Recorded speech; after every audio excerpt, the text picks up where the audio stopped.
Welcome to turning a moment into a movement.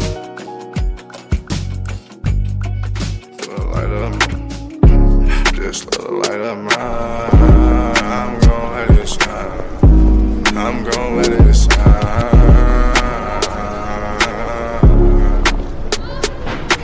Just a light of mine. Just a light of mine. I'm gon' let it shine.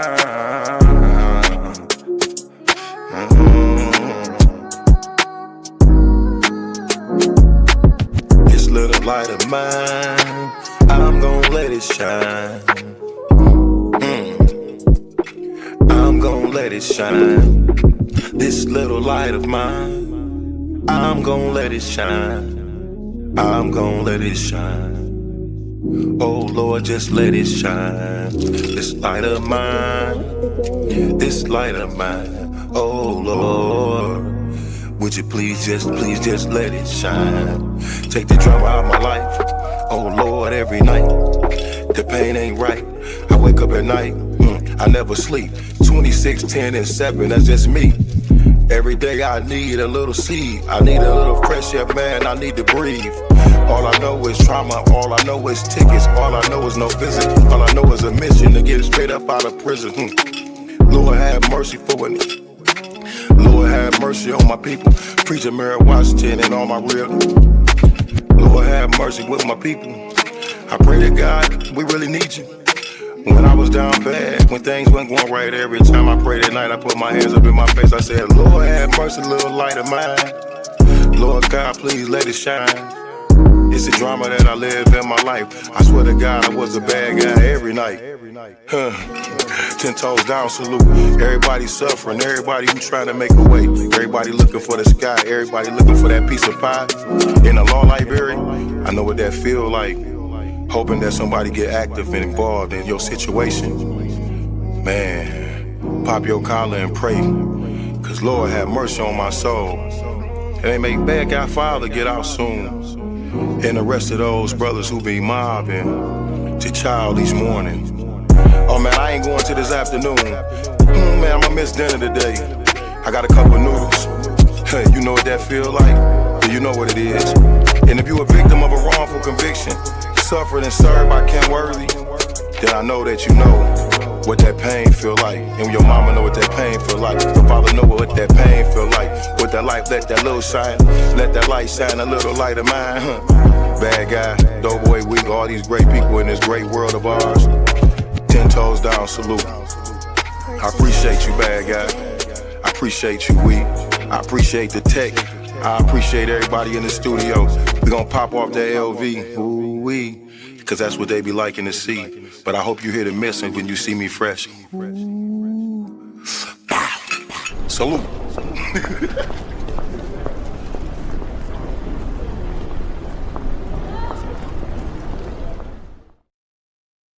Greetings, everyone. Thank you for joining us tonight on Turning a Moment into a Movement. I am your host, J Love. And this whole turning a moment into a movement was inspired by the Justice for Gerard movement. Gerard was my son who was wrongly convicted for a crime he didn't do, innocent, and he went to prison for that crime. And so because of the journey with Gerard and all the families and people that I met that were also advocating for a loved one or standing up for a wrongful conviction, I created this platform called Turning the Moment into a Movement. So we come here on Fridays to talk about injustice. Our mission is to bring awareness to all that are impacted from being wrongly convicted, overly sentenced, mentally ill, and medically frail in our community, to inspire, organize, and educate all communities about the needs to disrupt systems, policies, and patterns of the criminal legal system that leads to wrongful convictions. So that's why we come here every week to, stand up for justice. And speaking of standing up for justice, I want to bring on Trisha right quick. Hey, Trisha. Good evening, Jay. How you doing today? Hi. Trisha, I was like, we have been having a long week this week. And the reason why I wanted to bring you on before we even get started is just to talk about a little bit about Crystal, who we've been advocating for. And if you guys, I I know you guys don't know. If you watch us every week, we talk about Crystal, and Crystal is our friend who's incarcerated in the Michigan, only Michigan Women's Prison, Huron Valley, and she's suffering from black mold poisoning, basically. And so we found out this week that Crystal has MRSA. So we just ask you guys to, keep Crystal lift up in prayer. Um, there is a letter going on if you guys want to sign, especially those who are part of organizations to stand up with us for this fight to get Crystal some emergency medical care. So we just want to say that before we get started. And I think maybe Sunday we're going to come on with a special um, conversation regarding Crystal. Did you want to add something, Trisha? Yeah, Sunday we popping on with receipt. Now let me stop. But it's a really hard battle. And unfortunately a lot of folks that fight the battle get to take days off and ride off in the sunset and pick it back up later. And Crystal was fighting for her life. So we just asking everybody, to just lay aside differences and beefs and all kind of bull crap that is just morphed out of nowhere. False beefs, I should say. And let's just do what's right for Crystal. That's right. All we need is just for everybody to do what's right for Crystal. So please, like Jay said, if you have an organization, we asking that you sign on. And if you're an individual, you can sign on. But please, your voice matters, and Crystal's does too. And it's up to us to help uplift her voice in this moment.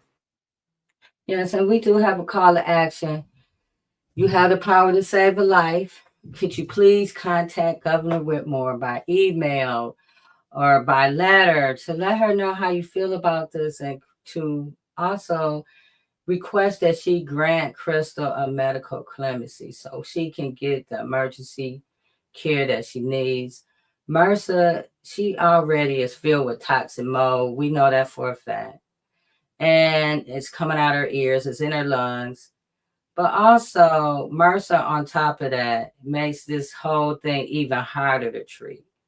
So we're just asking for some humanity and some compassion. Her clemency application is on the table. What I've told, the governor is aware of this. So just please help us support Crystal. If you can, just write a letter of support, send an email or call. I don't have the number handy, but I will get it before we get off tonight. Just make a call to ask, hey, what are you guys doing about Crystal? All right. Thank you so much. Everybody who has signed on. I want to say we're almost to 15 people that have signed on. All of those are folks from organizations. So we encourage everybody, from individuals to organizations to any and everybody. But thank you to everyone who has signed on. Yes. Brevity. Oh, hi there. How are you? I'm so glad to be here tonight. Glad that you're here. Yeah. I'm so, when we talk about Crystal, it's not just Crystal.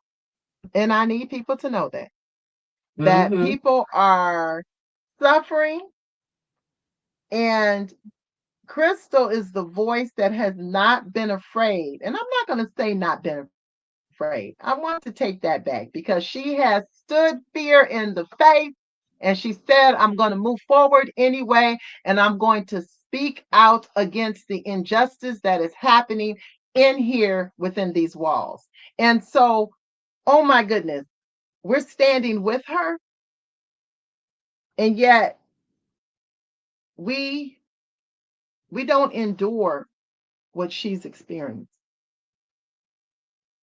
And these aren't just numbers, these are people.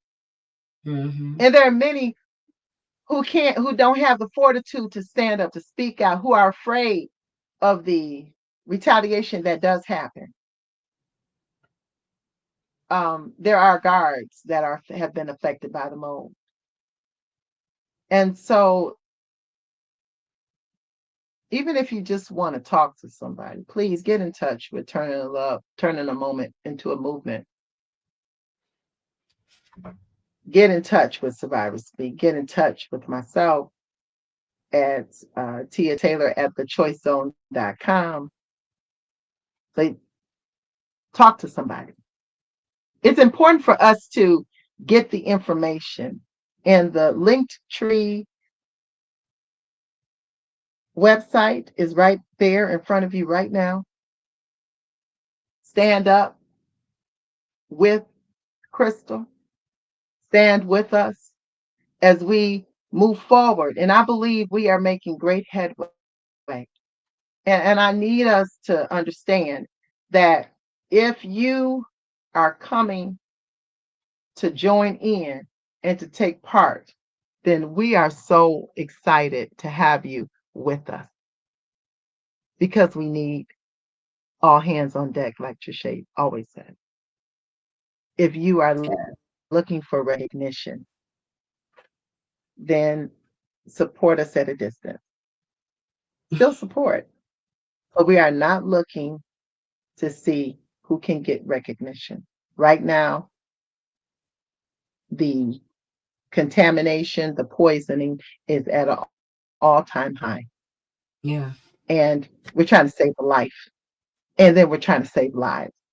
And so this Yeah. is that important. And any egos will not be accepted. Love you. But sometimes we have to love people from over there.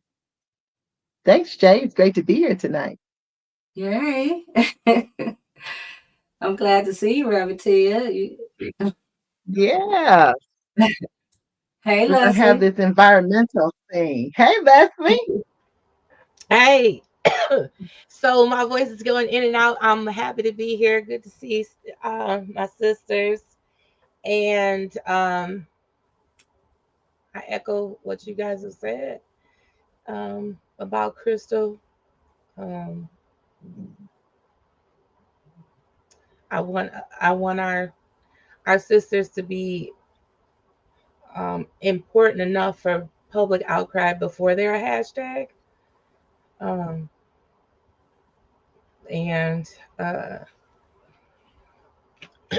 one of the things that came up inside of the testimony from Crystal at last week's information rally actually was about the water at the prison. My son has dealt with water issues as well, and we're in the Great Lakes. So how we continue to have all these water problems in the middle of the Great Lakes is beyond me. But I used to contract for a while with the National Wildlife Federation for the urban initiatives. And I remember the director saying, follow the water issues and you'll find the path of injustice. It's always going to be water issues. Oh, meaning that they got mold in the water when they're showering. The faucets stink like mold. Beulah Walker asked what water issues. Yeah, the prisons have. My son, they didn't have hot water for like 2 weeks. Yeah, And the then there's water fountains water have issues. mold. Also, part of the mold is they're in a dilapidated building, and most of them are. I think it was one of the panelists last week was talking about it being built on marshland, which I didn't know that, but I do know that they're all like they're like old old time hospitals, like the walls are cracking open, and you know what I'm saying? They're just not kept up. And if you've ever had water damage to a house, yeah, other jails too. If you ever had water damage to a house, you know that your house you can get a mold issue real quick if you have issues with, water damage. And all these jails and prisons are not they're not erected well, and they're not kept up well. Right. So And I know they're gonna say, "Oh, we're short staffed," and blah blah blah blah blah. Those are excuses. People lives are on the line, and like I think Reverend Tia brought it up. Like Crystal is not the only one. People have been talking to Crystal since we had this event at U of M. They've been reaching out, but they're just afraid to stand out because they see what happens to Crystal every time she stands up. Crystal is just strong, and she just, adamant about it. Not only saving her life, but helping saving others' lives as well. So, you know, we talk about Crystal because Crystal talks about Crystal. Crystal's been standing up. Crystal, if you go to prison radio, you'll see 60 um, stories from her about, the mold situation. So she is a strong advocate, not only for herself, but she also talks about other women that's inside there. So the least we can do is stand up for her. and she is very, very sick. And she's extremely sick right now. I talk to Crystal almost every day, or literally every day, and she's very sick. This is probably the worst I have heard her. So I'm just asking us to just stand with us to help us support Crystal. And I see Allie's here. Hey, Allie. Hey y'all. Hi. Hey, Allie, what's going you're on? gonna have to introduce yourself. Yes, Alexandra Hughes, community organizer. Student. Glad to be here with y'all. I echo everything y'all was saying. It just makes me wonder, like, how people sleep at night, knowing that this is happening to people, and it's just past time for change. Yeah. So you guys, we are tonight going to talk about water is a right. We're going to piggyback off of last week's conversation and with our guests. Hold on. Here she is, Rosanita. Rosanita. Did I say that right? You're I muted. can't hear. Your mic is not on. I'm sorry, I didn't want to come in louder while y'all were talking. Uh, Rosanita. Yes. Hi, Rosanita. Introduce yourself. I feel like I should have been more prepared. I'm Rosanita Ratcliff. What is it? I've written op-eds about a lot of environmental issues, climate justice, environmental justice, through a fellowship with the Op-Ed Project. And I don't know, my background is in education, and specifically people with disabilities. Have done a lot of advocacy work there. Wow. So I don't know if you go ahead, Rosanita. Oh no, I Don't make me call you out. Go ahead, go ahead, Leslie. Leslie. Also the chair for the Renters Commission in Ann Arbor. She's done national advocacy for disability rights, and um, so really trace. And also she's been a water advocate and activist since 2000. I want to say about not I don't only know. I'm local, old. local water issues, but also the global water issues. If you find black people all over the world is water issues. So, and a lot of it is engineered by non-black people. Like even to the, the AIDS epidemic, you can trace some of the AIDS epidemic in Africa related to the fact that they they house a lot of the villagers are housed in places where there's not access to water, so the women have to walk to get the water in the morning to bring it back, and they're unattended, and so there are people that rape them on the way to get the water every morning. And so that, like, the issue of water becomes the issue of rape, which becomes the issue of all these other injustices. CPS, she also helped with child advocacy, and we talked about that last week with D'Amico about how, with you can lose your child for having too much of a water bill, and some people are paying their water bills to keep their children, and they can't even use the water to drink it. Right You here. can lose them if you don't have water, if your water bill's overdue, if was it if you can't get to work because there's water in the streets. I'm looking at a particular, thinking about a particular city that's prone to flooding, right? It's You can call it out. These are Detroiters on here. okay. And yes, Detroit, what's not living in Detroit, but watching on the news and seeing all of the flooding, whether it's the rainy season or with the ice and snow and the snow melt, right?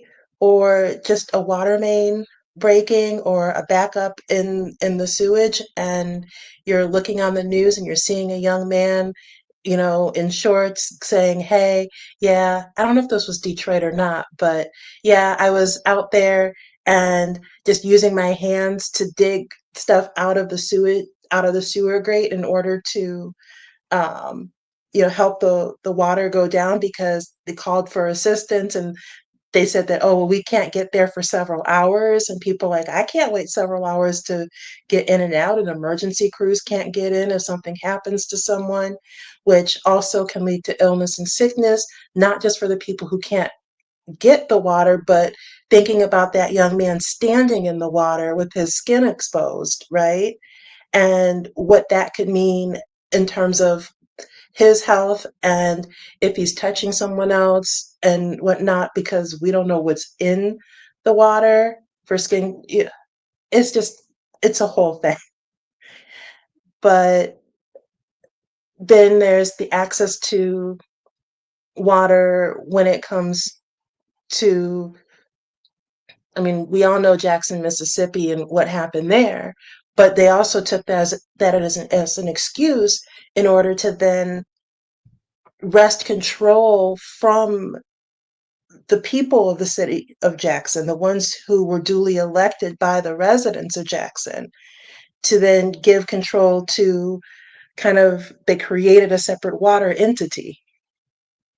And so when you do that, and now you have a third party who was put in charge of that entity, who wasn't from Jackson, who has a particular mandate, then that also causes issues in terms of who can pay the bills. Now it's a separate structure, so there's also more infrastructure that costs more at times. So then you have to pay more. And that payment is on the backs of the people who are still there in Jackson, not the ones who moved to the outskirts, but to the ones who are there. And then what does that mean?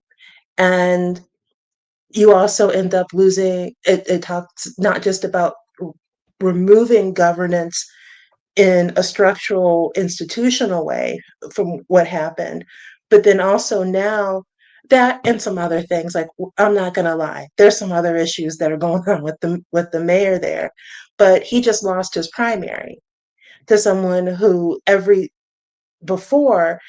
time he ran, he always lost, and he lost by a lot. And this time it flipped, where now he won by like over, I think it was over 10,000 votes. And so if someone ever tries to say water isn't political, they're lying. They're either lying or they're very, very naive. Yeah, because The mayor of Jackson lost his primary? He lost his primary. The primary was on tax day because it was the 15th. I think it was tax day. And it was either tax day or it was or Earth Day. It was one of the two. And he lost. He lost the primary to the other person running as a Democrat. So now in the election against, I think it's a Black Republican who's running. I forget. Um, it'll be a new person, which will also make things really interesting because you had the mayor and then his sister, I believe it is in charge of it or founded an organization, was it the People's Assembly, which was to teach people how to kind of fight against the government, um, and to know that to organize the people. And so it's just a really interesting dynamic, but he's also under I was scrutiny, gonna say possibly that. indictment, Yeah. uh, And they wanted as him to well. step down, and he was like, "No, I'm not stepping down." And Yeah, there's something going on with it wasn't a casino, but I think it was like a convention center or something. That was like the final nail in his coffin was that. So, but the water part was big, and even with that, the systems there, because I think it was my first or second op-ed that I wrote had to do with what was going on in Jackson. And it wasn't something that was overnight. They had continuously had problems with the water infrastructure, with not being able to get the money that they were supposed to get from the state for the water infrastructure, even money that was earmarked specifically for them. The state was not giving them what they were supposed to have. And then even the ability to become a water treatment operator, there's like four different levels that you have a certification for that. Yes, we mhm. are. Yeah, brought up Jackson. And Jackson, you, Mississippi. She asked right, Jackson, Mississippi. Mississippi. Yeah, Mississippi. And there isn't, or at least there wasn't, I think it still isn't, a clear pathway for residents of Jackson to really be able to become a water operator, and work, be a part of what's happening in their own city, and being a part of the change in their own city. It's the process itself is one where it can be very difficult to do just on your own to study for it. So typically you're doing it through a program with, um, in some other places with the union, or through through a school. But you have to do, basically, it's like an apprenticeship and all of that. Um, it can be very difficult, and it is chemistry. So then you're getting into how people are educated, and in the school. So water is everything, and it touches so many different parts of your life, and the ability to make a difference in different ways. There's a lot of different ways to make a difference, but you have to be able to get the education to be able to do that. And that's not even getting into tap water being in the water bottles that they sell you. Yeah, I just saw that. I just saw that the water, they're seeing that the water bottles are just tap water or whatever. I just saw that recently. Can you um can you tell us Yeah, how the you plastic got too is just not involved with good this for you. fight for the water? Oh, I'm sorry, I missed part of the question. Can you briefly share with us how you got involved with the fight for water justice? I don't really remember. It was just like, I feel like I was probably watching something and going, uh, this doesn't It was probably something about a program that they were trying to do in an African country or something.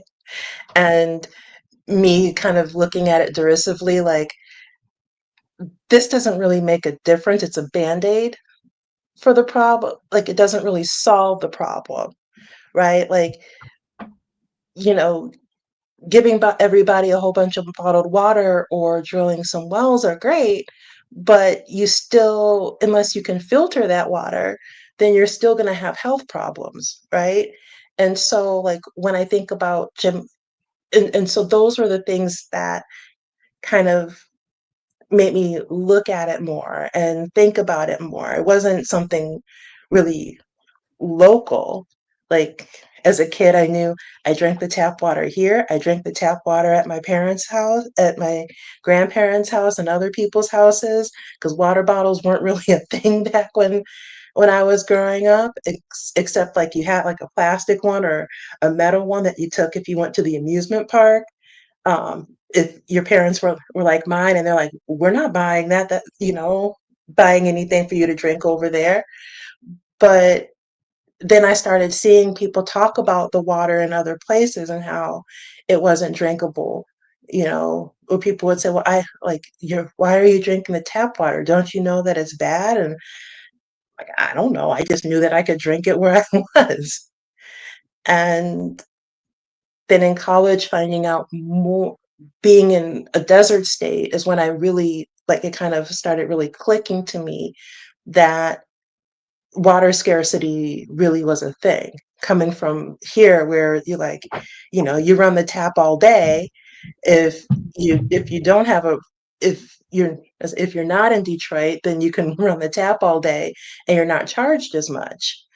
And or you can take a long shower, or you keep it on when you're brushing your teeth. But then being in Arizona and people going like, no, you need to turn that water off. Like, we don't have endless supply here. And being like, but this, you're always hearing about elsewhere, but I'm like, this is here. Who knew that people here didn't have, like, where there wasn't an endless supply of water here? Water scarcity is man-made because we've had the same amount of water since the world was formed. It's the same amount of water in the world. But but when you have levels of water though, and how it trickles down, yeah, the problems are man-made, right? I think is what you're saying. But when you get down to also like environmental issues and other things where you're not getting as much rain, and that also affects the water. If you're getting too much snow melt in some places, not enough snow melt in other places, that also affects how much water you have in the reservoirs near you. And being from Michigan, I never knew that people in the US were really fighting over water in current times until I lived in Arizona and then California and found out about how they were fighting about who got access to the Colorado River. Wow. And because that determined how much water the state of Arizona got or the state of California got. So Right. that And makes then me, I find it interesting you brought that up about California, because when they had the fires, the water was an issue. right. And I lived in California, had an open heart surgery and was recovering from that and had to evacuate once, right? And it was that in this particular case, though, it was that they were actually like kind of, there was repair that was being done. I believe it was on the water reservoir or some part of the water system that they needed, and repairs were being done. They were scheduled repairs where, remember, this when this happened, this wasn't fire season. Right. So it was somewhat of an unexpected fire that happened both in Pacific Palisades and in Altadena. but the access to the water was in the Pacific Palisades area, I believe, and it was a scheduled maintenance where they had finally figured out, okay, like we shouldn't be having any problems with fire at this particular time. We're not going to really need access to this, so we can shut down the access to this and do these repairs that have been needed for years and years and years.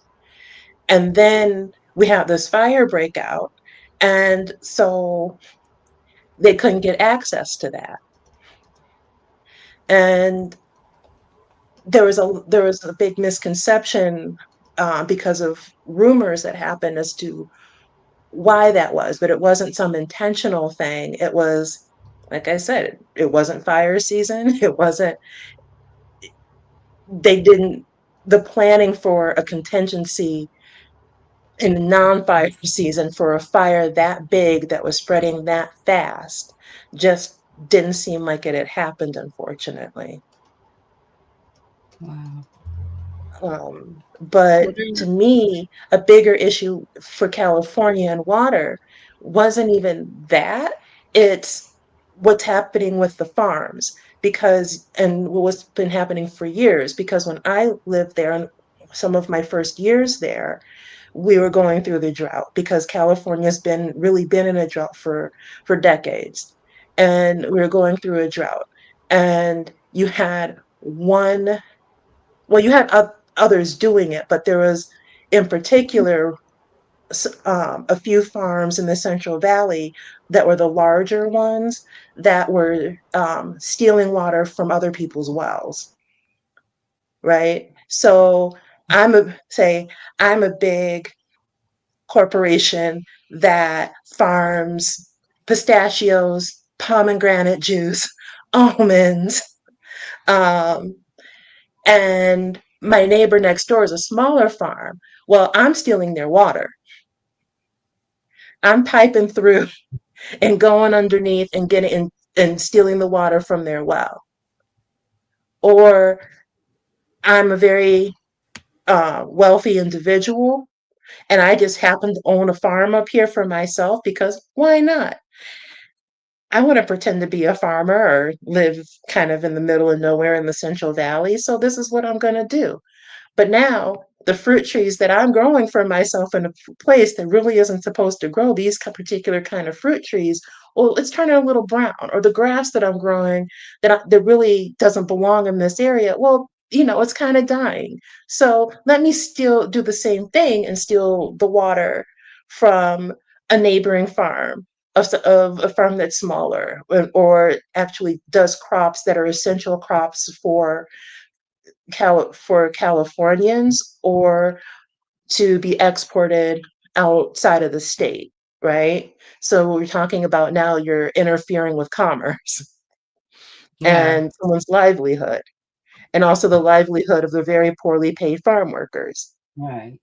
But the news can do a story about it. You can get a fine for it, but it's not a fine that's big enough to actually mean anything to you because, if for me, that amount means like, look, I may as well just declare bankruptcy and, you know, uh, move, right? Like move somewhere really cheap. And maybe one day I'll be able to, after like my family would have paid that off like 20 centuries later or generations later. But for these guys, they're like, oh, okay, whatever, that's my petty cash and they continue to do it. And so it's Mhm. also why for myself finding that out, I'm like, I couldn't, I can barely look at the product, much less eat that particular product if it's from that area or from that particular company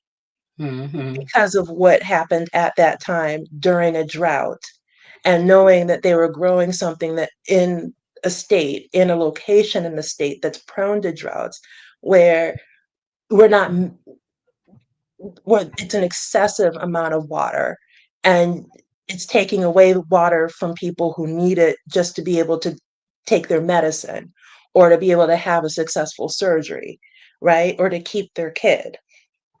or for their kid to be able to cool off, or for an employee to be able to take a drink who's working outside all day to be able to cool off without that person having to buy and pay out from their paycheck for bottled water that was then stolen from one of the Great Lakes here in Michigan and sold to them. Right. Because isn't it like Nestle in Michigan pumping like all this water for like $300 a year or something crazy? Pennies. Yeah, yeah, Yes. yeah. And you know what? The thing about it is, um, what about how much of what they're pumping when you talk about Michigan? The concern is the PFAs in the water, which means these are the forever chemicals, what they call it, forever chemicals that cannot we can't get rid of it. And that's what's happening with a lot of the not only the water, but then that water is going into, and I know that you can probably speak on this even more, is going into the ground, which makes our the ground and the farming land um contaminated. Is that true? It is. It is, but then it's even more than that because, it goes it part of it also still goes back to water. Yes, there's the chemical runoffs where we've also got another issue up in northern Michigan about contaminated water that's not Mhm. just from the PFAS that we think about here, but that's actually like being held in a reservoir up there right now. But also, when you don't take your medication and you decide to just throw it away instead of taking it to Myers or taking it to, like out here, you can take it to one of the hospitals or somewhere where there's a designated place to return the actual pills that you were taking, then that water or those pills end up going through sometimes if you flush it, it goes through the sewage system and into the water treatment plant. And we're not able to filter out certain chemicals from medications. There was just a news story that, I don't know, I got a weird sense of humor, so I find it kind of funny, but kind of also funny in a sad way, is that in certain bodies of water now, they're finding some of the medications for people who have depression. But what they're finding though is that it's affecting some of the fish in that water.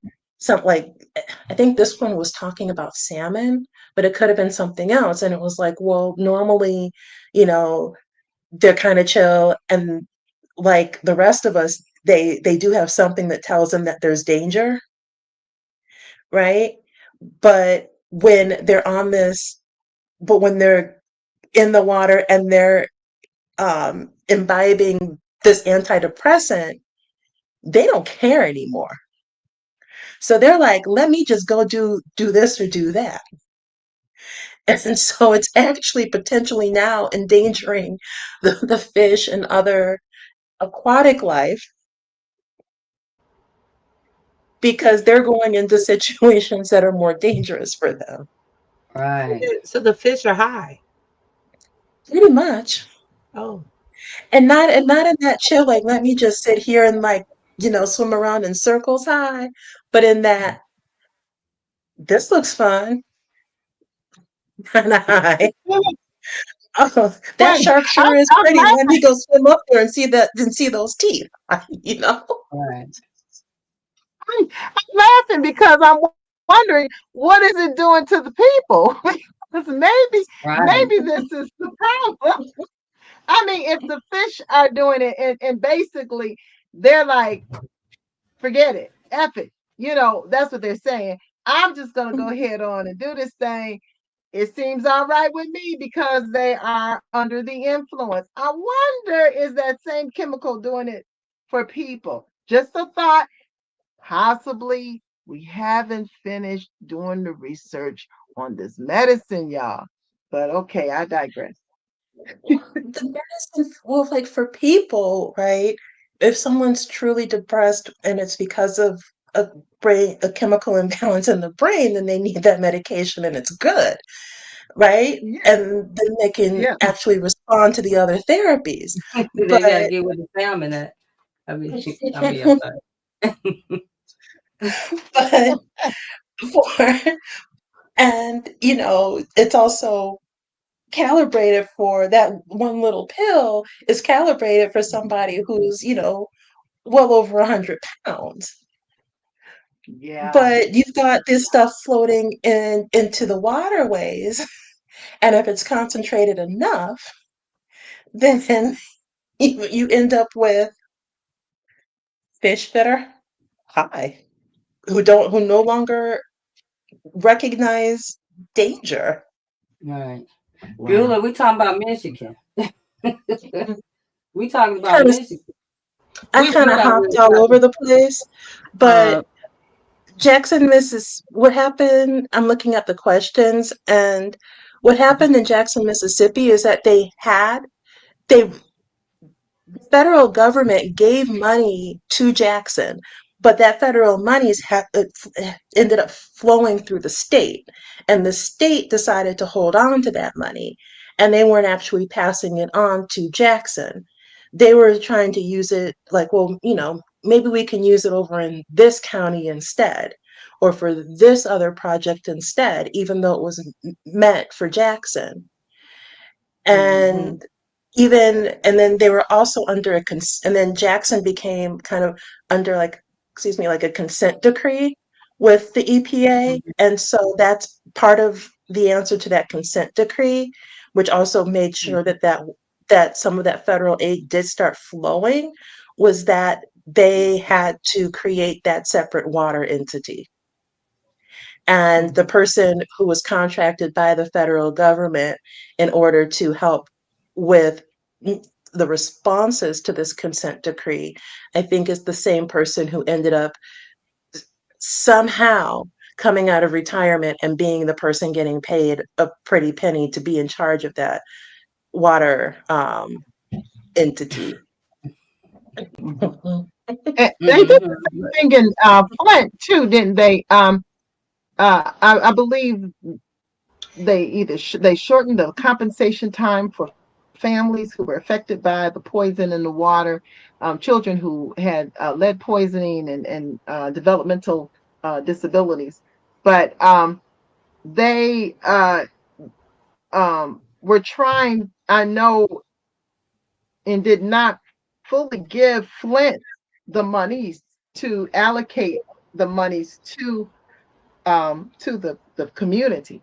And similar wanted to do something else. It just seems very clear that when damage is done to our community and when there's an amount that is awarded to the community, all of a sudden the community is regarded as not responsible. This is just ridiculous. So, but not responsible enough to take care of the community, who has been damaged, but not acknowledging that the people who did the damage are the ones that lack the responsibility. It just is mind-boggling to me.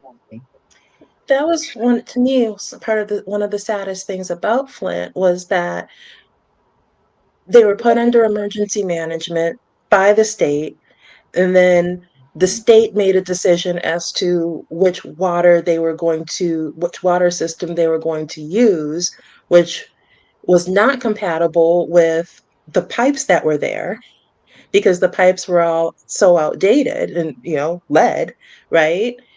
Um, and you're talking about, yes, the regular pipes that are in the street, but also the pipes in people's homes, Mhm. like the regular pipes in people's homes, and some of the connectors to those pipes as well, and then the pipes leading from those homes into the street. And that takes an ungodly amount of money that a, a lot of people who are working class, right, do not have saved in order to make that kind of construction change. When you're talking pipes in your home, connectors, and the pipe leading out of your home to the street. Yeah. And instead of saying like, and instead of being like, we made such a horrific mistake that we are going to replace all of the pipes in your house and all of the outlets in your, or I should say faucets in your house as well, and do these other pipes, because we find money for wars, but we can't find the money for this. That's what Yeah. Tupac Yeah. said. What are Mhm. what are your thoughts on Right. what are your thoughts on the use of AI machines and how much water they use and the growing amount of AI technology? I'm conflicted because I think that AI can be, first of all, I think that we confuse AI with just algorithms sometimes.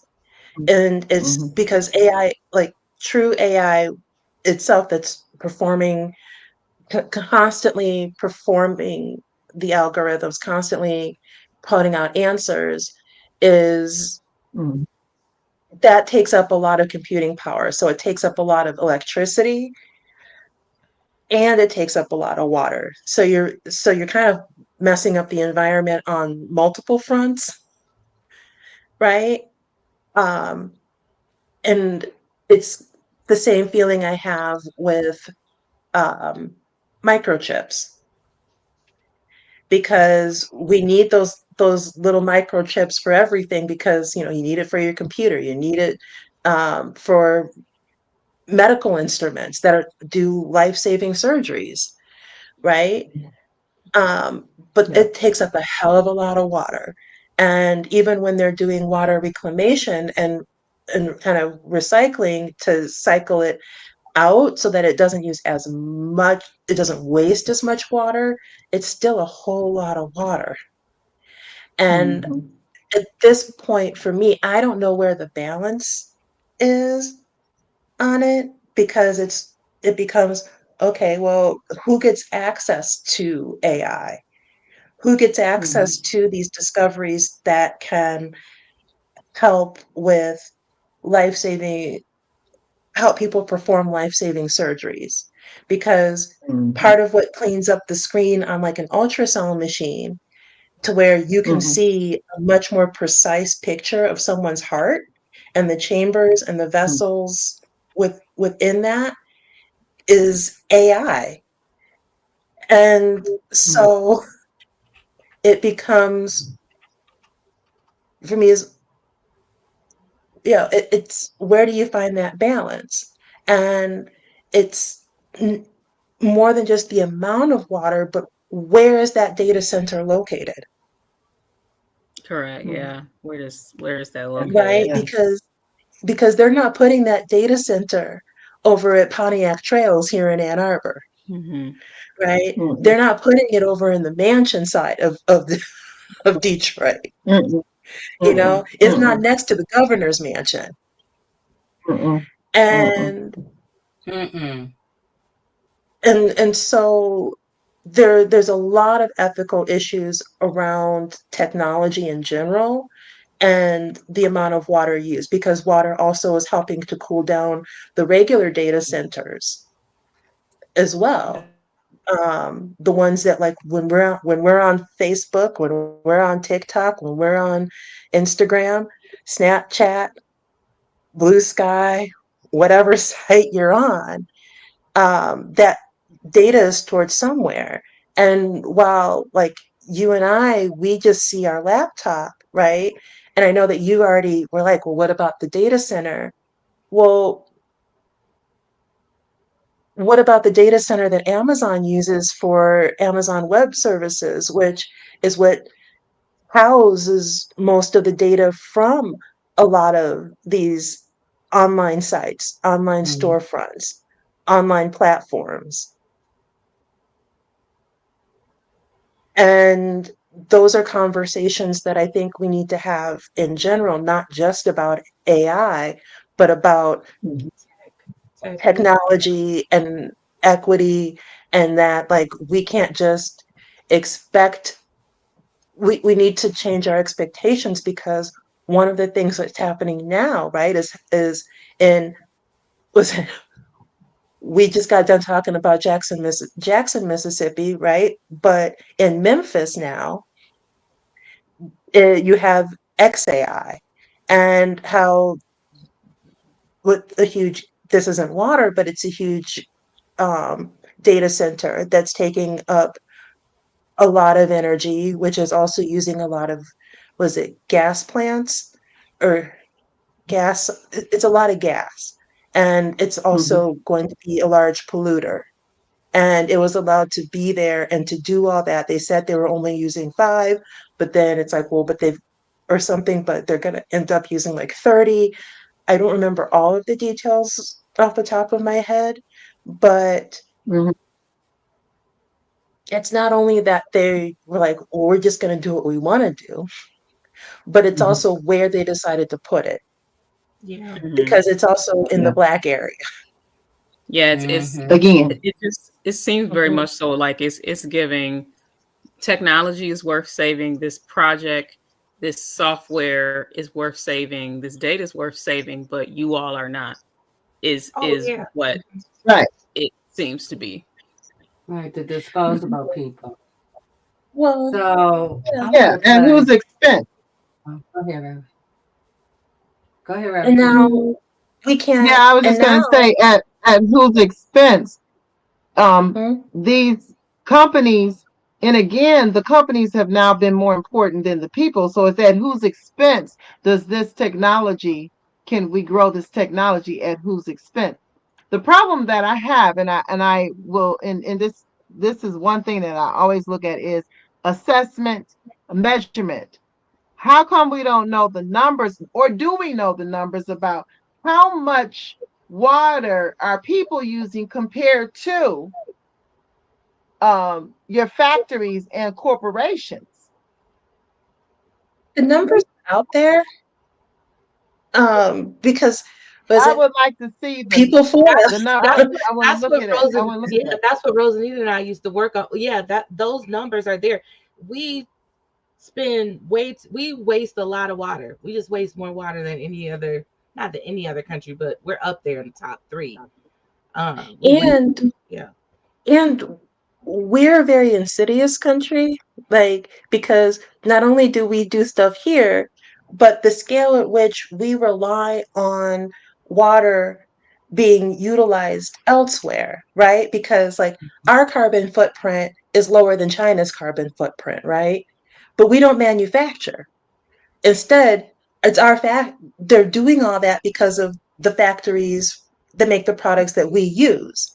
But it doesn't count towards us, it counts towards China or Vietnam or Malaysia or the Congo or or Kenya or any other, all those other countries where we get our exports. We don't take on any of, I was going to use a swear word, we don't take on any of the real consequence of what's happening within that country and the carbon footprint that we're creating. So while we're thinking about here in the US, and like I mentioned, Amazon Web Services, or, a microchip company here, but think about the amount of water that it takes to um, for fashion, or for, Food. I mean, really, like my favorite is, think about how much water it takes to go and make 1 bar of chocolate, Right. Yeah. because we don't really make chocolate bars here. Most of the chocolate is made overseas, and that Mhm. takes a hell of a lot of water. Well, from that initial processing of the, from growing the bean to processing the bean to making it into then making it into actual chocolate, to keeping some of the like the vats warm, to the hygiene aspect of how much hand washing you have to do just as an employee, right? Like cleaning the factory, Yeah. all of that leaves a huge, huge footprint. And that's just for one, right? Or, you know, when we do fast fashion, again, that's another one that takes up a lot of resources and a lot of water, even though people don't think about it that way. But you've got to use but because a lot of fast fashion is made out of polyester or rayon, which is not a natural fiber, right? Cotton, natural fiber. Polyester, chemicals, plastics. So then that takes a lot as well. And but even though we're buying, God knows, not me, because I'm cheap, but people are buying outfit after outfit after outfit, or we're just buying, you know, all these, all of these different things, whether it's clothing, um, stuff from the Dollar Tree that you can just throw away, all of these things, we're still contributing to that, but it does not count against the United States when they're talking about who the carbon footprint of different countries.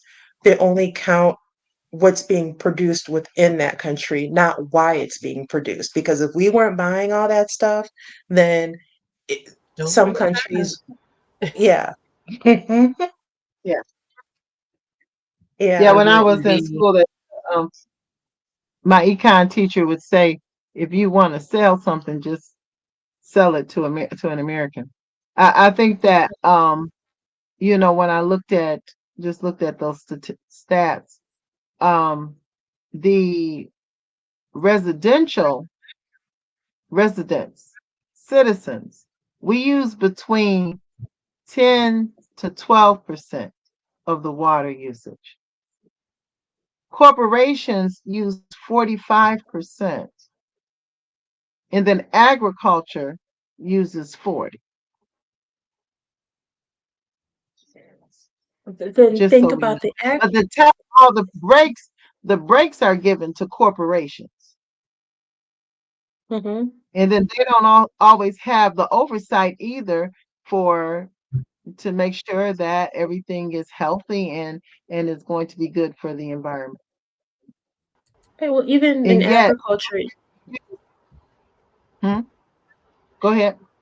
oh, I was thinking, well, even in agriculture, you have the runoff, right? Because of if it's animals and or even regular agriculture that uses fertilizer, you have chemical runoff and or the Mhm. the manure runoff Yep. that occurs and can and has entered into the people's well water and the drinking water in those areas, which has also made people sick, right? Or if there Mhm. isn't, say, plumbing for the people who are doing the farm work, then that also creates another issue. But again, right, they get a kind of grace that we don't get because even when they don't pay their water bill and they wait months to pay their water bill, like they're like 5, 6 a year late, the water to Ford Motor Company is not getting shut off, right? Because they're considered such an important part of the economy. But Mhm. the water, but if I live in Detroit and I've got one kid, never mind 3 kids, my water gets shut off. And not only do I lose my kids, but because of court dates, I can end up losing my job. Right. Mhm. Mhm. That's right. That's right. That's right. That's right. Um, Yeah. I think that global warming has played a lot into the factor of the water. And I saw this video the other day because lately we've been talking about Detroit and Flint, about the water and the flooding. But I noticed that we had a flooding in Canton, and I'm like, Canton? So just one Well, second, you guys. I'll take it a little further, right? Because we're talking about excessive water. Right, But Mhm. with climate change, you also get that change too, where maybe you're not getting as much water. And so then right, that affects the growers, right? So then in those communities here in Michigan and elsewhere that actually grow our food, then we end up with a smaller food supply here's that because video. we're not getting as much water. Or in the case of um, was it this past year? I think it was this past year. It was in 2024 in Louisiana. You had parts of Louisiana that were on fire that had never had fires before. Right, And that was farmland and that was rural areas. And those are areas where, some people think it's just white people, but it's not because a lot of right. us lived in those rural areas too. And Mm-hmm. so it affected it water scarcity and the effects of that. It doesn't care what race somebody is, right? That line, that where the fire is going, they don't know if you're black, they don't know if you're Mm-hmm. white, they don't know if you're Asian. It doesn't care. It just knows that this part here, there's no moisture in the ground, and so I can burn as wild as I want. Right, And that's another problem too, and one that I think we need to also be really aware of, because that also, the excessive fires, the flooding in places that didn't used to flood, that also can lead to what they call climate migration, mm-hmm. where you can't live there anymore, so then you end up moving. But then it's, can you now but you move to where you can afford, because you may not have been the one who had insurance on your house, or you can't have insurance on your house, or you were a renter, and it's just a snowball effect. Right. So when they say water is life, water Like is I said, life. water is life. I You want to play know, this video, you guys.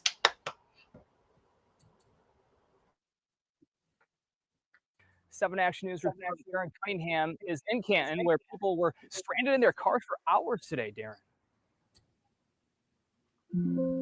Yes, good afternoon, Brian. This is the current view of Sheldon Road, south of Ford Road. You may not be able to tell now. You probably can't see it right now, but there are 1, 2, 3, 4, 5, 6 vehicles oddly stopped here on Sheldon. Now, those particular drivers were affected by the flooding. Those vehicles are obviously still here. There were several others that have since been taken care of thanks to tow truck drivers, but those still need to be taken care of. Now, because the water has receded, you have several drivers that are starting to use this road once again. And so you can tell some of them are confused by these vehicles that have been here for several hours. Obviously, they need to be taken care of. And now I spoke with the Canton Township supervisor. She says the area received 4 to 5 inches of rain in an hour, and the stormwater system simply was not able to handle that volume in a short amount of time. She also told me that 225 homes have flooded basements in the western part of the township that took the brunt of the storm. A sign of flooding on Sheldon Road in Canton, where roads became impassable, and some of those who dared stalled out their vehicles. And then there are signs posted on businesses like this oral surgery office forced to close from flooded roads nearby. It's really shocking. I've never seen anything like this before. I've lived in Canton for 16 years and I've never seen it flood like this before. Denise Simon says her mother stays in the senior apartments at Sheldon and Ford Road, where water in the parking lot seeped into the building. She then called and said that it's flooding into her apartment. She's on the first floor and there's some hard surfaces that are wet and I have to get her out and I don't know how I'm going to get her out. Across the road, this shopping plaza with Kohl's is underwater. The fire and police department worked to block roads to keep people from taking a risk. That kept tow truck drivers busy. We watched one after the next haul vehicles to much drier conditions. Cameron Hooper with Arnez Towing says the morning and afternoon stayed busy. It's a lot of people that needs to stop and realize that these places are actually flooded. You know, I'm picking up some of these cars and I see people still try to come through. It's not the best idea. If you see cars already floating and sitting there, you're more than likely not going to make it through. Yeah, so taking another look at Sheldon Road here, because the water has receded, as I was stating, you know, cars, traffic, you got rush hour happening. They're starting to use this road again, but folks are a bit confused because there are several vehicles that are still here that were stranded because of that flooding. Now, the township is asking residents to call Department of Public Works to report flooding in their homes so that Public Works can go into homes to make sure there is no sewage. I was also asked to pass this along. If people's power is out, they can go to the Summit Recreation Center. Live in Canton, Darren Cunningham, 7 Action News. This is the quick. I just want to say a quick thing. When I lived in DC, we had flooding in our apartment, and I was talking to a friend of mine from college who had lived in DC before we did, and he reminded me how DC was built on a swamp, right? And I think a lot of people forget that that like it was actually swampland. And so a lot of times when it rains over there, you end up with, depending on the age of the building and the location of the building, you end up with sewage coming up out of the toilet. And overflow, like you would end up, it would overflow out of the toilet. And that's not healthy Right. either. But it was, again, you know, all of these things are just a big part of it for me is what is our government at multiple levels of government, what are they actually truly investing in? Right? Because the infrastructure is so important to so many people. And at some and we're seeing reckonings happening when we're seeing, like so you're seeing the extreme drought, which leads to extreme fires, and then we're also seeing flooding and these 500-year storms and 500-year floods, 500-year fires, 500-year whatevers that are extremely costly. And if we had actually done climate adaptation activities and mitigation activities, then which is what some of those big bills from the past administration was for, then we'd have a lot more residents neighbors who are prepared for it. And that includes people who, regardless of race, but also income level and ability level, because one of the things that I've written about is how all of this affects people with disabilities and how it affects them worse. And that's regardless of age, because even when you're older, you still have a disability, right? Like it is if you have mobility issues, that's a disability. And that we need to think about these things and how are we going and how is it that those people are going to be able to get resourced, because you could be an apartment, but how do you leave your apartment? Or if the roads are flooded and you have a resiliency hub, because that's like the latest term for a community location that has possibly like solar power, a food pantry, a meeting space, and classes, what used to be a community center, just called a community center. But how do you get there? Right. If there's Right, if there's excessive snow, how do you get there? The transportation to those places, right? Or if you don't have access to clean water, but then because a pipe burst, you can't stay in your home, where are you supposed to go? If you have a disability, depending on the type of disability, then that means that you need a room that's going to be accessible, or you need someplace that where you and your aide can stay. Or Yeah. if you have some type of equipment with you, then that needs to be able to transfer with you as well. Mhm. And but a lot of times in emergency planning, that's not a part of emergency planning. It's not mainstreamed into emergency planning to Mhm. plan for how are you going to help your most vulnerable residents, because when everybody else is back in their homes, those are the ones who are still waiting for somewhere that they can go in a city where there was already scarcity in the types of housing that they need. Mhm.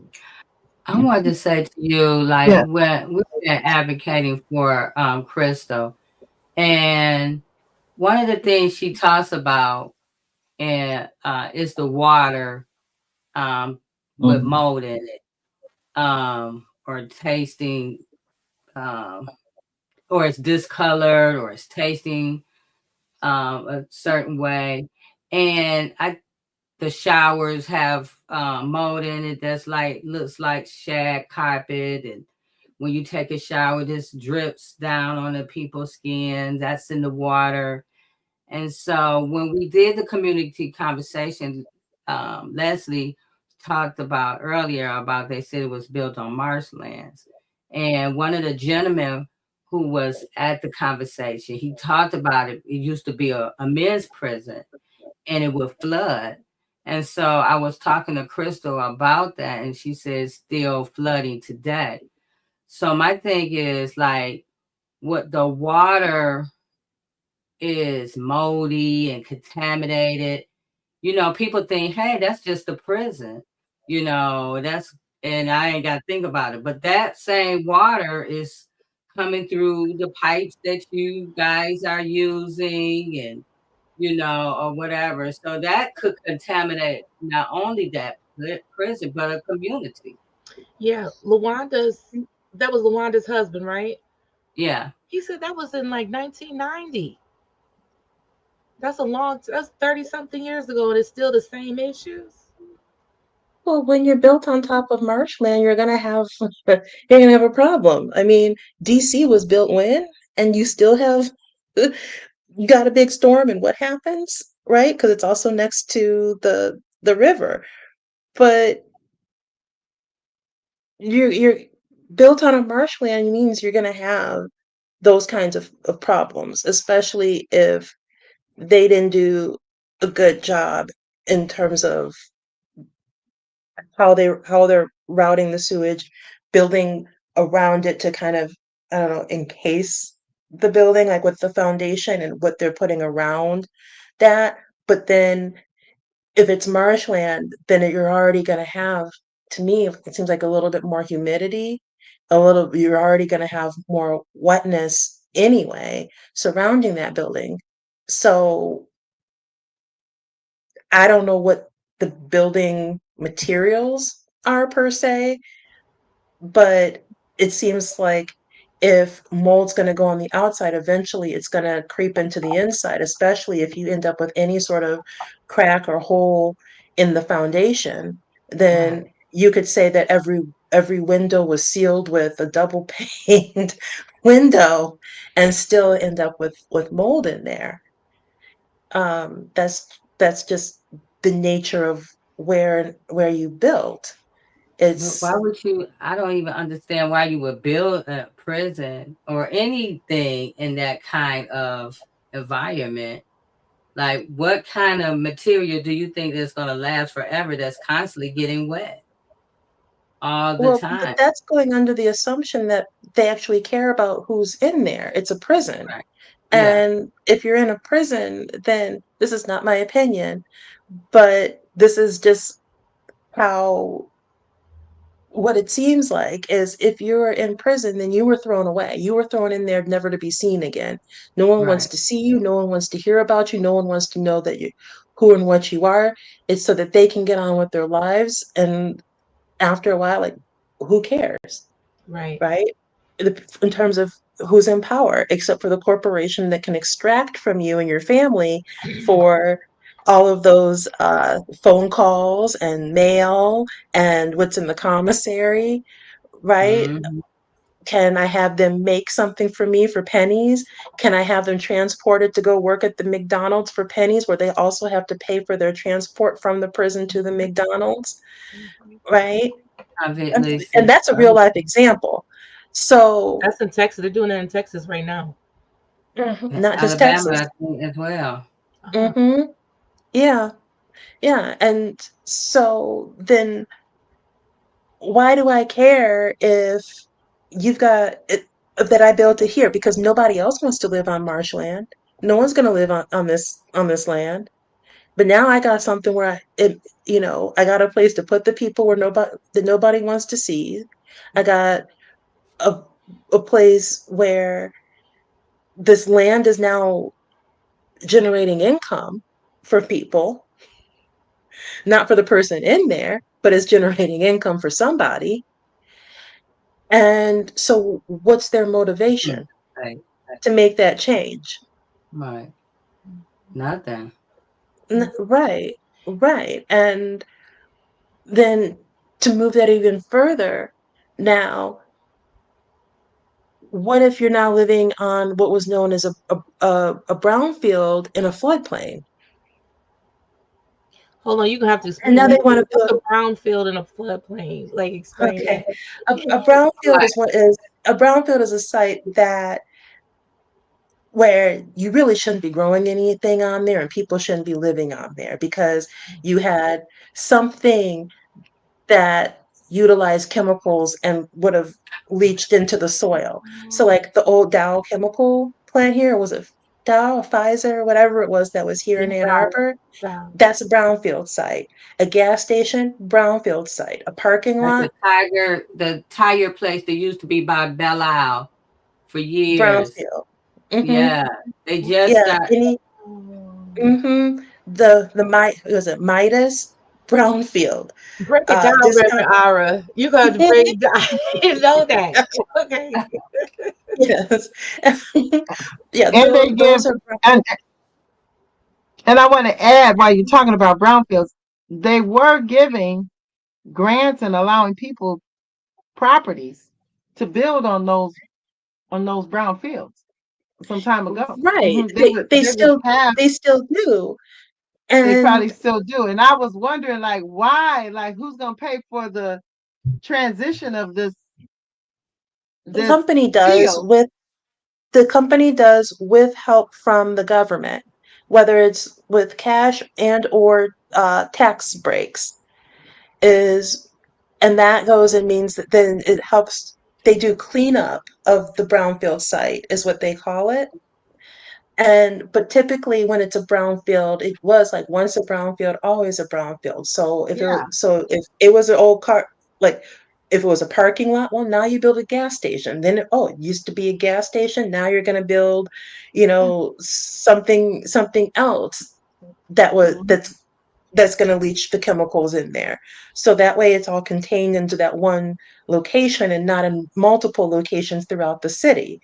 If you were, but one of the things that they're doing now, which is like blows my mind, especially because we're talking about water, is now let's build affordable housing on that. Yes. Not Yes. market rate housing. Let's build Yes. affordable housing on that. Let's build low income housing on this old brownfield site. We're going to put pipes in here. We're going to run water through here. Or, you can even have a community garden here that was on this old brownfield site. No, Mhm. no Mhm. problems. And now, sure, this brownfield site is right next to the floodplain. The floodplain is the area that's prone to flooding. Mhm. So, like if you're like if it's near a creek bed, that's typically a floodplain. If it's near a river, if it's near any sort of body of water, that's definitely a floodplain. We have quite a few here in Ann Arbor. Y'all got quite a few in Detroit. You have a lot of floodplains. Mhm. And Mhm. even though with climate change, some of the floodplains are shifting, we don't know exactly what Mhm. direction they're shifting in. But also, as you get Mhm. soil erosion, happening, then that changes the geographical landscape, which also means that like if this used to be like this, but now because of soil erosion, it's moved down a little bit. Well, that water is going to come and pool there. So now you've got this as a floodplain. And so, but let's look at this brownfield site, build, like I said, low income affordable housing on here, and it's in or right next to a floodplain. And we're just going to say nothing's ever going to happen and everybody's going to be fine and dandy. No one here will have any type of medical issues 20, 30 years down the road. If they do, well, I don't own this anymore. I'm gone. I made my money. The tax credits are over and done with anyway. Yeah, they are, and you know, we're really good. When I say we, I mean us. You know, us and even beyond us are really good about emergency. You know what I'm saying? Like the Altadena community, we jump in, or Hurricane Katrina, whatever. But we're not as good at citing these long-term emergencies. You know what I'm saying? And I kept thinking about Jackson, Mississippi. You know, there was the Mississippi was had the most lynchings out of any other state, but it really pretty much stopped at a halt in 1968, which is so funny to me because I mean, again, so Rosanita and I have been friends for a long time. So like she got a weird sense of humor, so do I. It's why I think about like, well, shoot, they didn't need to lynch us no more because now they had effectively taken all the money out and put us into groups. Like there was all the white flight, and they after the Brown versus Board of Education. So while we were working for civil rights, they were working on dividing and taking their tax bases out of the black neighborhoods. So Jackson, Mississippi, you got a place that has never recovered since the Board of Education, when all the white folks left and said, since we got to have our kids with y'all, we just gonna leave y'all to have it. Oh Okay, no, because all their tax oh base. no, because after that though there was black flight Yes, for the people for the they black had a people who little had. something. You know, Mhm. the And so middle then they class. moved to the other suburbs Yes, because they yes, weren't welcome in that one, but they created a different suburb. yes. So I, I'm just like, so for from 18, I don't know, like 1880 to 1968, they lynched almost 600 people in Mississippi. Most of them ended up in the water. So y'all had enough water to lynch our ass, but now you ain't got enough water for us to drink. When it hit, everything hit the fan with the crisis in 2022, at the end of 2022, that was only because that only was cited as a national emergency because the heat index was like 120 degrees. You know what I'm saying? People were dying. But it should have been an emergency in 2021 and 2020 and 2019, and it still should be an emergency in 2025. You get what I'm saying? Well, there were states of emergencies that happened during those periods, but the problem is that it wasn't picked. A, it wasn't picked up on national news. Yes. B, I think we also have to look at the the social media landscape and Yeah. how that's changed over time Yeah. as well, because is what is it?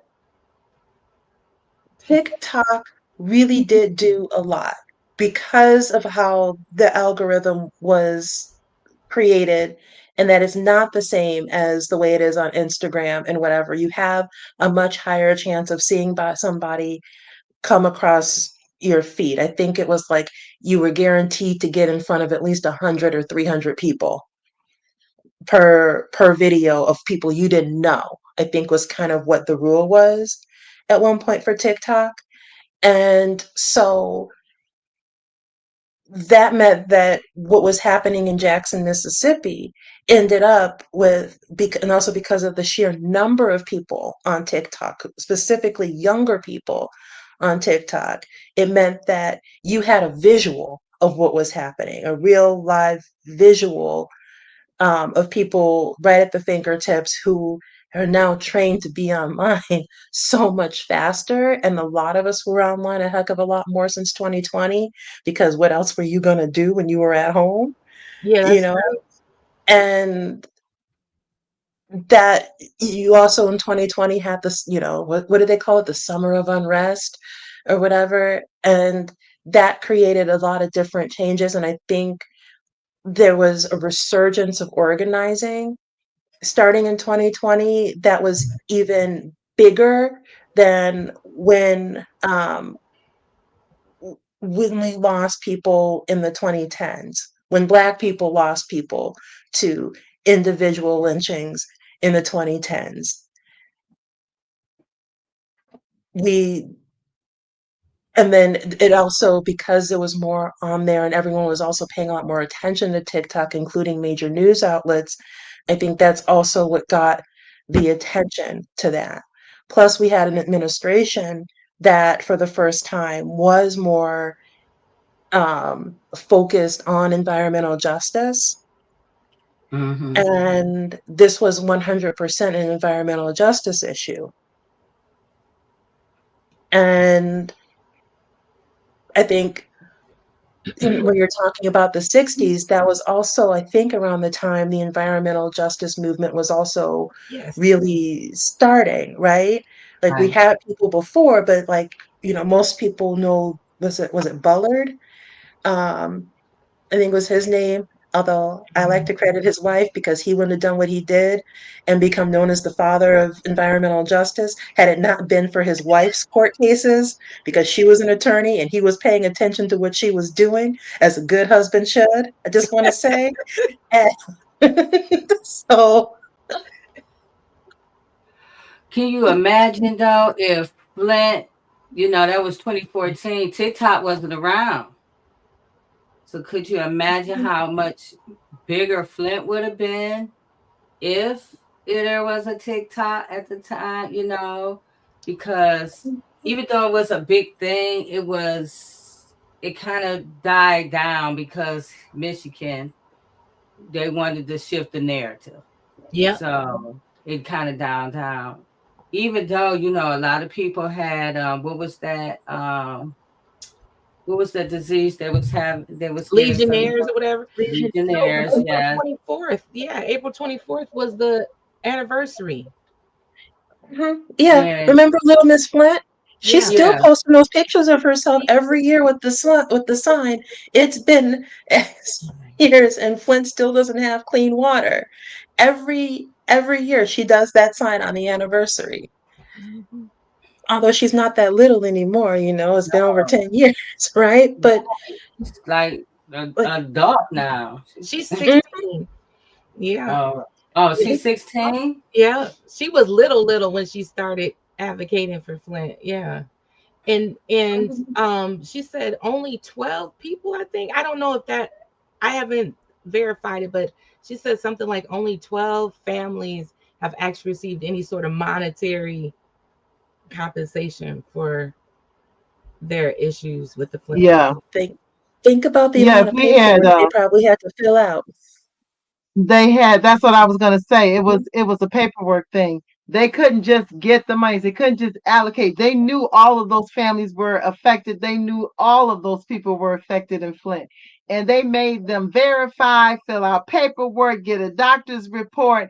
And it was simply horrific. It still is. And I go to Flint quite often. But yeah, Bishop Bernadette Jefferson was on the front of that, and she's still advocating, and she still says no. I mean, not only did they have to do the paperwork, they switched the court so that they were actually going to court in Ann Arbor for the Flint crisis. I did not know that. Circuit Yeah, I court. didn't either. I was shocked. Yeah, Wow. it's just really ridiculous. The paper pushing that happens in order to hide injustice is just, it's just unsurmountable. It's ridiculous. I was It's gonna just say you gotta do all this work for somebody who poisoned you. exactly. That part. Exactly. And now, peep this though. From what I understand is that also when doing the testing at people's houses to say, oh, the water's clean, in a number of those houses they did, was it called flushing or something, where they would run the water for a certain amount of time beforehand, so then that way you didn't actually get, like, it would run out some of the residue Oh, in Mm-hmm. there, so then when you test the water, you're going to get, it's going to come back as having less particles in it. yeah, it's still. I mean, when you talk about, it's like, what do we do now to today in order to um, make sure that the water is healthy for us to drink? I mean, I've seen kits that people take with them to restaurants to test the water before they drink it. You know, um, Well, a lot of times, and it's too, in something. restaurants, they don't always clean out those, like the soda machines, and that's where they're not. Mhm. That's where they're getting the water, right? Is that little tab from Yeah. from the soda machine? But how often is that machine cleaned out to the factory specifications of it, of what Hmm. clean is supposed to be? Not as often, because you got a whole lot else that you're doing in that restaurant, even with Yes, the cleaning. right. My daughter used to work at the gas station, I remember. And she said, "Ma, don't ever drink out of those dispensers because they don't clean them and they have full of mold." But you know, you see people every day that go in there, I want to get a drink, and they get it out of there, and you're not thinking that that could be hazardous to your, that simple pop or whatever, or Mm-hmm. slushy or whatever could be hazardous to your health. Wow. Because Hmm. just like the ice cream, the same thing with the ice cream machines, you know, same thing. They don't clean those things out. And all of a sudden, they're closed down and everybody has diarrhea or something because, Mm-hmm. Mm. you know, Mm. They all used of to that. also tell you don't get the ice on an airplane. Yeah. Yeah. Same same reason. Um, yeah, but in terms of what to do, there's so much to do. Like, that's why I kind of like, for me, I like civic education, is because in order to do something, I think people really need to know what the problem is and what the definitions are of things, right? Because, I can talk about a brownfield or a floodplain, but like Leslie said, what's that? Mm-hmm. Mhm. And then you can, and getting people to understand what that is and the terminology, I think, is really important. And just making those Mhm. connections to how or if it affects their daily lives. Mhm. Because as much as I love people and believe that Mhm. people are inherently good, well, most people, um, it's that a lot of times you have to make it about the individual so that they can make Mhm. that connection, Mm-hmm. right? Yeah. And then, from to me, it's that from there you can talk about, their different levels of work. There's companies, there's organizations, there's elected officials, and then there's you, Right. right? So, like, some things, it's like, well, you can do some things. You can, Mm. depending on who you are and what your skill set is, or your desire to learn how to do certain things, then, you know, you can help people fill out that paperwork that needs to get filled out. You can be the person who learns about things and talks to the other people. You can help with creating a mutual aid fund to help people within your local area or somewhere else, because even though bottled water is tap water, it's not the tap water from your city where the water is contaminated. Mm-hmm. You can help people get water purifying kits or learn how to do it so you can teach someone else how. You can be the emergency contact for someone, or be the location where if something happens, then know that, okay, well, I've got a relative or a friend who lives in X place, and if something happens and there's a displacement where they cannot move back and nobody in that city can move back, then they can come stay with me, right? Mhm. Or you can be the person who is writing and going in and talking to your elected officials. You can be the elected official. Right. A lot of people don't know that there are boards and commissions, right? Like I'm on the Renters Commission. I'm also on another commission in the city, but a number of people don't know that their city has those. And that's where you're having direct conversations with other people who, Decision. or I say bring a friend along because sometimes it's not always somebody who believes, but you can have conversations with those elected leaders and try to help with creating some of those changes in that capacity. Or if you're not the one who wants to be on it because you don't have the time, which those meeting times can be at weird times, then if you know somebody who has the time, you can go and, say, hey, this exists. Do you want to do this? You can write a blog. You can have a social media account, in between posting the things that you really like posting about in your personal life. Every now and then, you can put something up about what's happening in Flint, in Detroit, showing, if you've got a new river outside your house, then you can go ahead and post a picture or a video of that flooding that's happening. There's a lot of different things that people can do, big things, little things, and to me, it all makes a difference. That is so true. Also, I've been yapping about this. We are cut out of so much of the conversations around climate action and climate justice. And although There's a lot of us out there talking about it, but there are, we're but like in the big movements, inside of the big, like, so we just had Earth Day, right?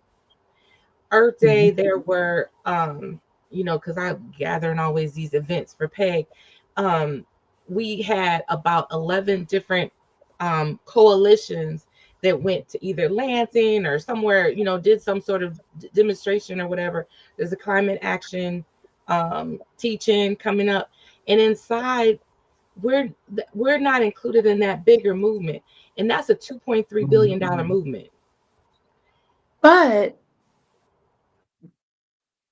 what I know, one of the biggest events in the US for climate action is Climate Week in New York.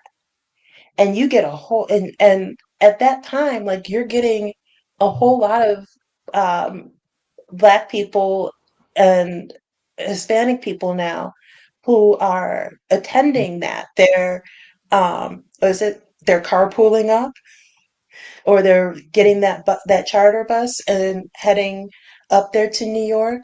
They're doing the Airbnbs, they're figuring, or being in surrounding cities and taking the train in, and they're doing that. And there are the big there's the big events at that one, and there are some peripheral events at that one. And even though there's this backlash now against the expertise of Black people, there's still at colleges and universities who they do a lot of sessions for students. And you still have there are Black climate leaders who are in that. There are ones who are getting asked to write book chapters that are parts of academic books as well. I think that it's not that we're not there and a part of the movement. It's that I think the climate action movement is so big at this point. It's big and it's fragmented. And so we're at different parts of that movement. And depending on where, and sometimes what we see online isn't necessarily who the biggest names are in terms of what's being done by people within that movement. Because sometimes the biggest actions that are happening offline. Mm-hmm.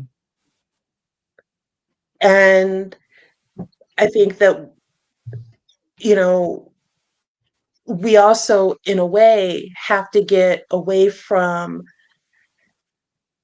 saying that what's happening or who's big. We have to get away from defining that away from the white gaze of that Mm-hmm. as well. Mm-hmm. I wanted You know, to I wanted to add also when you were saying things that we can do, we can also plant certain type of plants as well that I have been, because I have some around my house. So you have areas that are prone to flooding or whatever. Instead of having grass in those areas, you can put those kind of plants in those areas that soak up water, that take water, and so that will help also with the water, the rainy seasons and the floody seasons. right, right. Was it, you can get rain barrels, you can make a rain garden. Yeah. Mhm. You can even even when it's not because a lot of times with the rain garden, those plants aren't edible plants, Right. right? Um, but there are certain edible plants that are also native plants to Michigan that, or like the Midwest, or it's kind of like our climate uh, range, that you can plant that also help that are more deeply rooted, Mm-hmm. and that can also help with some of the flooding as well. Um, and like for my parents, like their backyard kept flooding. Well, we found out that they still had the original clay drainage pipes around the house Mm-hmm. that were original to the house from the 1950s. And those pipes not only got filled with soil, but also the old tree roots. And that's what pushes against the house and then causes the wall to crumble Mm-hmm. in your basement, or pushes it and like gets that little bit of water that causes the mold to come in as well. You can, make sure that you don't have roots growing in your own pipes. Save up to get the roto-rooter, pull your money together with somebody else to, get it done for the neighborhood or something, seeing if there's a discount. There's a lot of different things. You can become the master gardener or the master rain gardener, because they have programs for that through Michigan State Extension, sometimes it's through the county, because I know, like, for here in Washtenaw County, they have a program where they teach you how to design and make rain gardens for if for your house, or like if you've got a friend's house and you can do it for them instead if you don't have a house. They have they have like a seed swap for it, and The there's a UM has whole. a new seed library, by the way. Oh, it does. Hmm. I can find. Let me send that. Yeah, we also have an Mm-hmm. organization here that its for-profit arm does like really nice landscaping for people who have money. And then they have a not kind of like a more nonprofit give back to the community arm with volunteers that, for people who are older or have a disability, they'll come in and help plant that rain garden for you. Mm. Oh, that's And nice. so, for free. Like I they'll said do that. it for free. Oh, that's good. Yeah. That's good. I was wondering, what are some of the community watchdogs, the water watchdogs? I just want our listeners and audience to know that you can get involved and become a watchdog, just like we sometimes, and I know Trichet is huge on this, and that's court watching. And when it comes to the community, we have to safeguard ourselves. Can you talk about the duties of the watchdog for the water in the community. We do have community watchdogs that look out for the water. Well, you can pay attention to, you can, different cities do different things and different counties do different things, right? Because like at the city level, that's where you're gonna, depending on where you are, at the city level, that's where you're gonna have your water treatment plant. And every year, that water treatment plant puts out an annual report, or should be putting out an annual report as to the water quality of your city. A lot of them also give tours, so you can learn more about how your water is sanitized, right? And then for the sewage aspect of it, a lot of times that's more of your county, and the stormwater is also more of the county, or that can also be the city. Again, it this depends on where you are. But you can look at that. You can also either just point blank ask, or if they won't give you the answer, then FOIA, which is submitting a formal request, um, and ask and see like, okay, how many water treatment operators do we have? At what level are they at? Because a water treatment operator is different than a water chemist. And because a water treatment operator, a they're required for every water treatment system within the United States. And then they have some specialized ones who their specialization is for the well water. And there's and then like there are regulations and for certification for that, and tests that they have to take to be that. And you can see like how many do you have and at what level are, because there's like I think 4 levels for it. It's 4 or 5 levels. I think it's 4 though. And you should have someone at least one person at each level, if not more, because they're supposed to be staffing that water treatment plant 24 hours, and it's continuous testing. And that was one of the problems in Jackson, Mississippi, is that they did not have enough water treatment operators. So there weren't enough people to continuously treat test the water either. Not to mention the cost of the chemicals and the test strips and the computing power, like it's a whole lot, right? To do that, but you can take a tour, but a lot of times they do open it up like once or twice a year for a tour of your water treatment center when they don't have something to hide. And then for the county side, they also put out like a stormwater report and a water treatment and like a sewage report as well as to how those are doing. Your water, I know for Ann Arbor and I think for other cities, not Ann Arbor, but the county, Washtenaw County, and for other counties, that's actually an elected position as well. And so if in your county that's an elected position and that person isn't making sure that your sewage lines are clear in the townships and like other parts of the county, if there isn't really like a stormwater plan, and different things, then y'all can vote that person out or try to get somebody else to run. And those are also documents to look at. And I will say this for Detroit, which is something that we don't have here in Ann Arbor, is at least you guys have the Detroit documenters where they're paid. It's by is it Outlier Media that pays for them, but it's like I think it's like $20 or $25 an hour, and you get you do it's a mini training, and you are like live tweeting or Blue Sky, putting out what's happening at the different levels of government meetings, because they also did it for I know Detroit's doing its land use plan, its comprehensive land use plan. which is a document that's only done every like 20 years. And this is the year.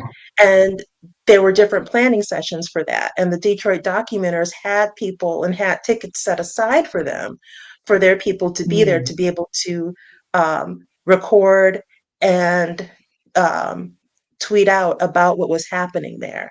And they do that for city council meetings, for special meetings, for different commission meetings. And you can go in there and nab one of those assignments and get paid $25 an hour to record it, put it out there on social media, and then you upload it to their site. And then they take that, and then them and other news outlets use what those documenters do to write news articles about what happened at that meeting. Okay. Well, I want They to have them thank here, you. they have them in Chicago, Cleveland, several, I think Atlanta, several big cities. They got this huge foundation grant. The large organization did, or media outlet did, that's based in Chicago. And it's like, is it 15 million, 50 million? Like it's millions of dollars to widen that program and to spread it across more cities in the US, but it's definitely in Detroit. And I can put it in the chat. But you know, I like to say it'd be nice to see some Black faces doing that. Yeah. Well, I want to thank you for joining us, because you are a wealth of knowledge. And maybe we could get you to come back, you know, when you're not as busy, and, you know, just expand on it, because I think because we live in Michigan, we really take our water for granted. And until, like, you know, you hear about other places and you see fires and they don't have water, and we are surrounded around water. So, thank you so much for joining us tonight. I really You're welcome. And appreciate you. I'm not logged into YouTube, so I just emailed the link to you, Leslie, if you can put it in the chat. Okay. I was going to ask how can people get in contact with you. Yeah, Leslie, you can put that in there too, but it's powered by City Bureau, not Outlier. I was wrong. So City Bureau does it. No, it is out. City Bureau is for Detroit. I don't know. I see Outlier Media and City Bureau, so don't ask me. But Yeah. So they this really is spread out. why I have her on my voting corner team. She is our policy advisor. I see. Yes. She Thank you. Thank you so much. Guys, Yeah. I want to, before we leave off, I want to remind everyone about the Juneteenth celebrations that's going to happen in Ypsilanti on Saturday, June the 21st. It's going to be a bit that's going to kick it off. And also, there will be a Friday activity as well that's going to come out soon. And also, Fred Hammond is going to be here Sunday, June the 22nd. And I do have a message from Fred Hammond that I am allowed to play before I get a strike. Ypsilanti, this is your man, Uncle Fred. Fred Hammond is in the building. Listen, I'm on the way.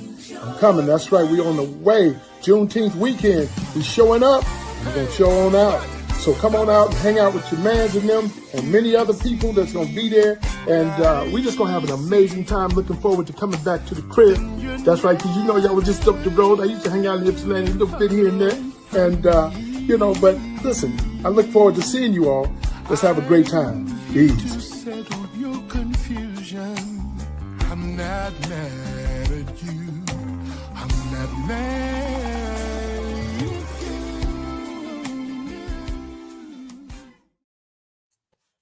So yeah, save the date, you guys. We look forward to seeing you in June at the Juneteenth celebration. So with that being said, Don't forget about the call to action for Crystal. And here's the information one more time. Contact the governor's office or send an email or make a phone call. But we just want to flood them with free crystal card. And on that note, we'll see you next Friday on Turning the Moment. Just a light of mine. I'm gonna let it shine. I'm gonna let it shine. Just a light of mine. Just a light of mine. I'm gonna let it shine.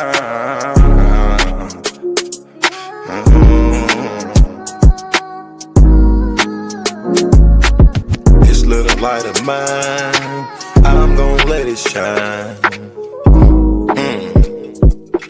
I'm gonna let it shine. This little light of mine, I'm gonna let it shine. I'm gonna let it shine. Oh Lord, just let it shine. This light of mine, this light of mine. Oh Lord, would you please just let it shine. Take the drama out of my life. Oh Lord, every night, the pain ain't right. I wake up at night, I never sleep. 26, 10, and 7, that's just me. Every day I need a little seed. I need a little fresh air, man, I need to breathe. All I know is trauma, all I know is tickets. All I know is no visit, all I know is a mission to get straight up out of prison. Lord have mercy for it. Lord have mercy on my people. Preacher Mary Washington and all my real. Lord have mercy with my people. I pray to God, we really need you. When I was down bad, when things weren't going right, every time I prayed at night, I put my hands up in my face. I said, Lord have mercy, little light of mine. Lord God, please let it shine. It's the drama that I live in my life. I swear to God, I was a bad guy every night. 10 toes down, salute. Everybody suffering, everybody who trying to make a way. Everybody looking for the sky, everybody looking for that piece of pie. In a law library, I know what that feel like. Hoping that somebody get active and involved in your situation. Man, pop your collar and pray. Cause Lord have mercy on my soul. And they make bad guy father get out soon. And the rest of those brothers who be mobbing to child each morning. Oh man, I ain't going to this afternoon. Man, I'ma miss dinner today. I got a couple noodles. Hey, you know what that feel like? Yeah, you know what it is. And if you a victim of a wrongful conviction, suffered and served by Ken Worthy, then I know that you know what that pain feel like. And your mama know what that pain feel like. Your father know what that pain feel like. With that light, let that little shine. Let that light shine, a little light of mine. Bad guy, Doughboy Week, all these great people in this great world of ours. 10 toes down, salute. I appreciate you, bad guy. I appreciate you, Week. I appreciate the tech. I appreciate everybody in the studio. We gonna pop off that LV. Ooh-wee. Cause that's what they be liking to see. But I hope you hear the missing when you see me fresh. Salute.